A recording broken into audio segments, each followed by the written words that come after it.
جس طریقے سے بیعت نہیں ہو سکتی باطنی، اس طریقے سے خلافت بھی نہیں ہوتی۔ اگر شیخ کا وصال ہو گیا اور وصال ہونے کے بعد خواب میں آن کے اس کو اپنے مرید کو کہا کہ میں تجھے اپنی خلافت دے رہا ہوں، تو بھی قابل قبول نہیں ہے۔ اگر وہ سچ بھی بول رہا ہے کہ اس نے ایسا خواب دیکھا ہے لیکن کوئی تصدیق کنندہ نہیں ہے اس کا۔ دوسری بات یہ ہے کہ یہ جھوٹ کا ایک نیا راستہ کھولتا ہے۔ تیسری بات یہ ہے اگر کوئی سادات ہیں وہ کہتے ہیں کہ میں نے خواب میں دیکھا ہے، تو ان کا سادات ہونا اپنی جگہ پر ہے، اعلیٰ ترین بات ہے، وہ اولا بات ہے بہت، لیکن بیعت اور خلافت ان کی بھی قابل قبول نہیں ہوگی۔ بعض لوگ کہتے ہیں ایسے خواب میں کہ ہمیں خواجہ معین چشتی نے خلافت دے دی، ہمیں غوث پاک کی خلافت ہے خواب میں، ہمیں فلاں بزرگ کی خلافت ہے خواب میں، تو یہ سب کچھ غلط ہے۔ رسول خدا صلی اللہ علیہ وسلم کی تعلیم ہمارے لیے حجت ہے، کسی پیر کا کلام نہیں۔ جگ جگ جیوے سایہ، جگ جگ جیوے سایہ، جگ جگ جیوے سایہ، جگ جگ جیوے سایہ، جگ جگ جیوے، جگ جگ جیوے، جگ جگ جیوے سایہ، سایہ، سایہ، سایہ، سایہ، شیخ طارق میرے شیخ المشائخ، شیخ طارق میرے شیخ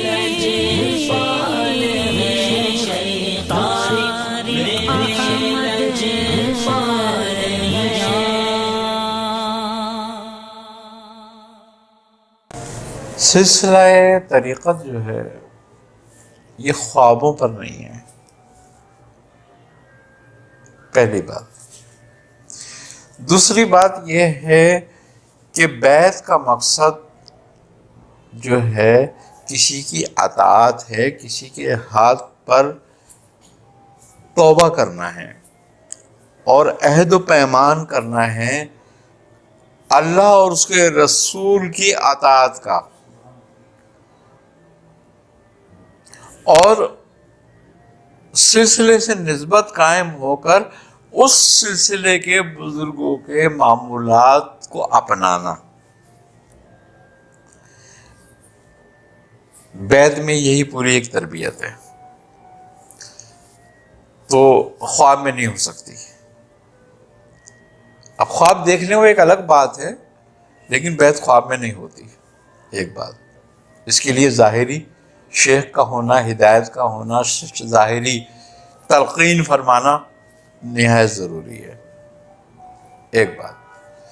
دوسری بات یہ ہے کہ خلافت جس طریقے سے بیعت نہیں ہو سکتی باطنی، اس طریقے سے خلافت بھی نہیں ہوتی،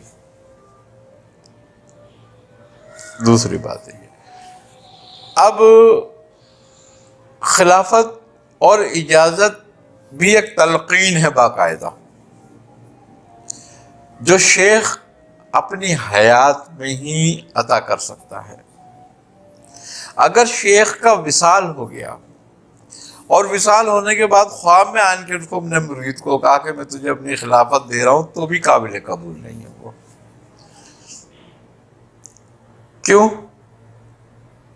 کہ اس کی کوئی حیثیت، کوئی اہمیت نہیں ہے، کیونکہ اگر وہ سچ بھی بول رہا ہے کہ اس نے ایسا خواب دیکھا ہے لیکن کوئی تصدیق کنندہ نہیں ہے اس کا، ایک بات۔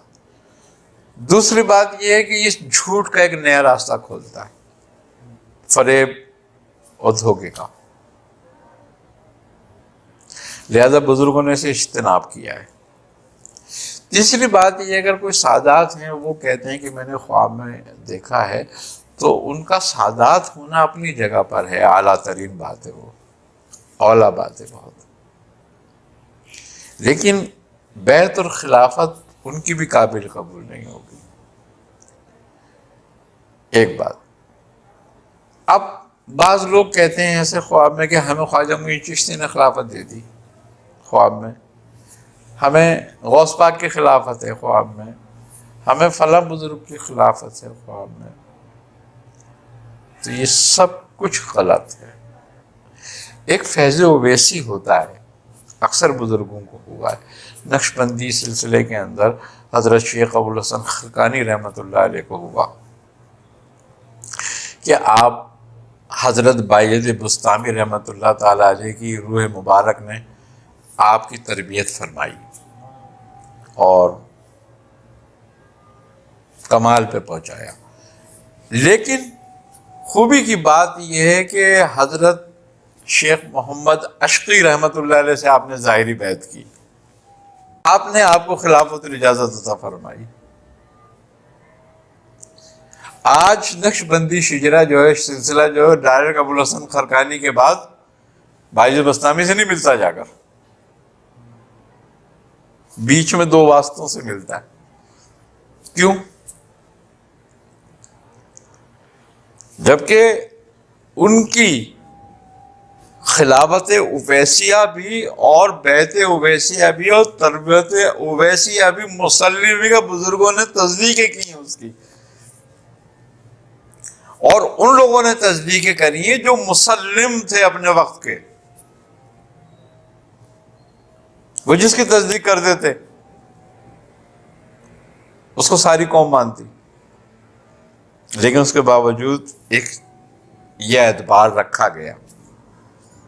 اسی طریقے سے اور بہت سارے بزرگ جیسے حضرت تاج الدین اولیاء ناگپوری رحمۃ اللہ علیہ کی حضرت داؤد بندگی رحمۃ اللہ علیہ نے تربیت فرمائی۔ تو یہ رہا ہے سلسلہ، لیکن اس پر دعویٰ کوئی نہیں ہے، اور نہ ہی وہ دعویٰ قابل قبول ہوتا ہے، اور نہ ہی اس کی کوئی اہمیت ہوتی ہے، نہ ہی اس بیعت کی کوئی اہمیت ہے، اور نہ ہی اس خلافت کی کوئی اہمیت ہے۔ ایک بات۔ اب دوسری بات، کوئی آدمی اتنا پکا ہو جائے اور اتنا مضبوط ہو جائے کہ وہ لوگوں کو اس طرح کی ترغیب دعوت دے کہ بھی تم گناہ کرو تو بھی میں ذمہ دار، تم نیکی کرو تو بھی میں ذمہ دار۔ اب بتاؤ، رسول خدا صلی اللہ علیہ وسلم سے زیادہ تو شفیع کوئی نہیں ہے۔ آپ نے تو نہیں فرمایا امت کو یہ ہے؟ تو اب اس طریقے کی بات کرنا ایک عام آدمی کو یا ایک عام پیر کو وہ زیب نہیں دیتی بات۔ آپ رسول خدا صلی اللہ علیہ وسلم کی تعلیم ہمارے لیے حجت ہے، کسی پیر کا کلام نہیں، وہ کچھ کہے۔ جبکہ حضرت سیدنا شیخ عبد القادر جیلانی رحمۃ اللہ علیہ سے ایک سوال کیا گیا، اور کسی نے سوال کیا کہ سرکار، آپ کے مریدین میں بڑے بڑے علماء، فضلاء، زہد، متقی، کتب، ابدال، غوث جیسے لوگ آپ کے مریدوں میں ہیں شامل، تو آپ نے فرمایا الحمدللہ۔ کہا حضور، آپ کے ہی مریدوں میں بڑے بڑے گناہگار، بد کردار، خطا کار، زانی، شرابی بھی موجود ہیں؟ آپ نے فرمایا الحمدللہ۔ تو انہوں نے کہا پھر آپ ان کے بارے میں اور ان کے بارے میں کیا کہیں گے؟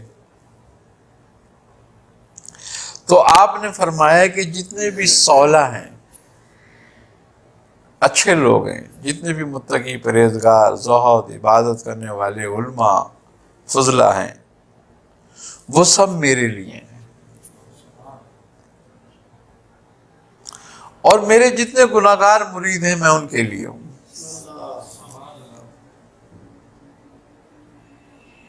یہ نہیں فرمایا کہ وہ کچھ بھی کریں،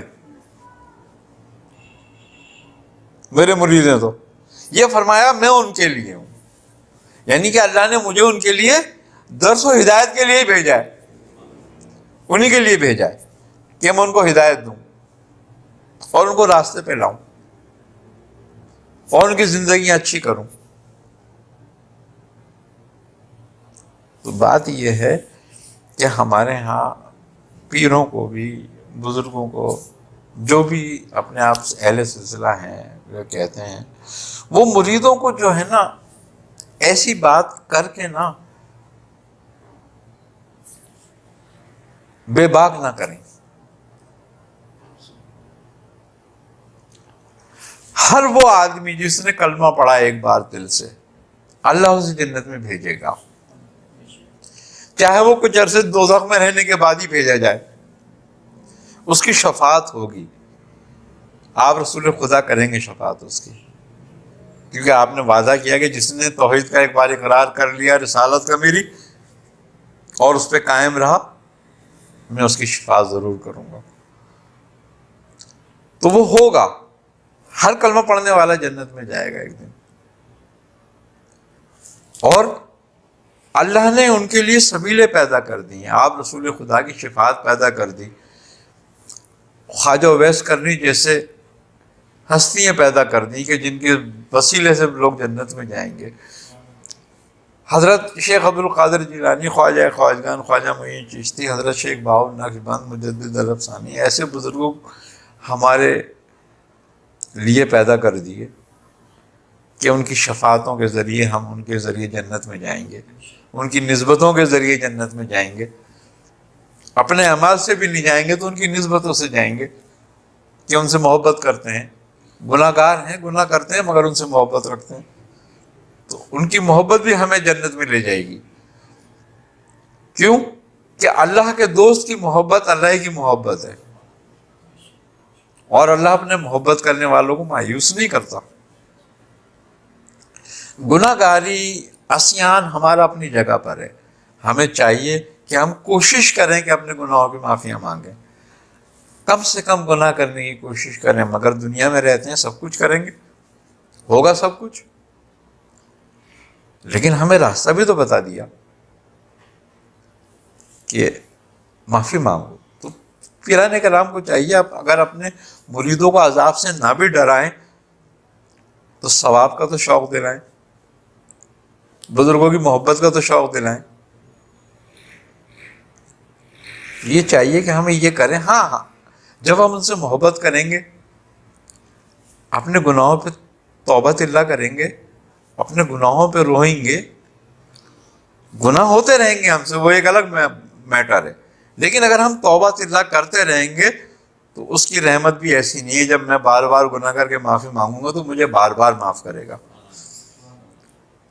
تو مجھے چاہیے کہ میں اپنے بزرگوں کے راستے پہ رہوں۔ ہمارے بزرگ بھی رات رات بھر روتے تھے، اتنی نیکیوں کے بعد بھی، اتنے قرب کے بعد بھی روتے تھے، تو ہمارے لیے تو روتے تھے۔ اگر کوئی شخص مراقبے میں کسی کو کوئی بزرگ بھی کوئی خلافت عطا کرتے ہیں، کوئی عنایت کرتے ہیں، تو اب مراقبے کی حیثیتیں الگ الگ ہیں۔ کچھ مراقبے ظنی ہوتے ہیں، کچھ یقینی ہوتے ہیں۔ اب ظنی کب تک ہوتے ہیں؟ جب تک کہ اس کا ذکر تمام لطائف کو بیدار نہ کر دے اور اس کی روح مشاہدہ حق میں نہ آ جائے، جب تک اس کا مراقبہ ظنی رہتا ہے۔ اب ظنی مراقبے کی کوئی حیثیت نہیں ہوتی، نہ اس کی خلافت کی، نہ اس کی اجازت کی۔ اب اگر کوئی شیخ تصدیق بھی کرتے ہیں اس کی، تو شاید زندگی میں کبھی اس کو حاصل ہو وہ بات، آئی نا سمجھ میں بات، لیکن وہ بات یقینی نہیں ہے۔ اب اصل بات یہ ہے کہ ہم مراقبہ تو کرتے ہیں لیکن مراقبے کے مراتب کو نہیں سمجھتے کہ مراقبے کے کتنے مراتب ہیں اور کس مرتبے میں کیا بات ہوتی ہے۔ اب ایک مرتبہ مراتب کا تو یہ ہے مراقب کا کہ وہ اللہ سے گفتگو کرتا ہے، لیکن وہ مقام کون سا ہے مراقبے کا؟ ایک مراقبے کا مقام یہ ہے کہ جب بندہ مراقبے میں بیٹھتا ہے تو کبھی وہ جن دیکھتا ہے، کبھی بھوت دیکھتا ہے، کبھی پلیت دیکھتا ہے، کبھی روحیں دیکھتا ہے۔ وہ کون سا مقام ہے؟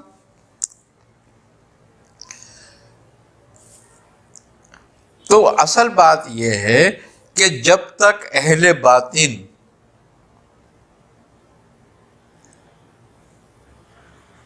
تجھے اس مقام تک نہ پہنچا دیں جس مقام میں تیری روح مشاہدے میں آ جاتی ہے، تب تک تیرا مراقبہ قابل قبول نہیں ہے، یہ ظنی ہے۔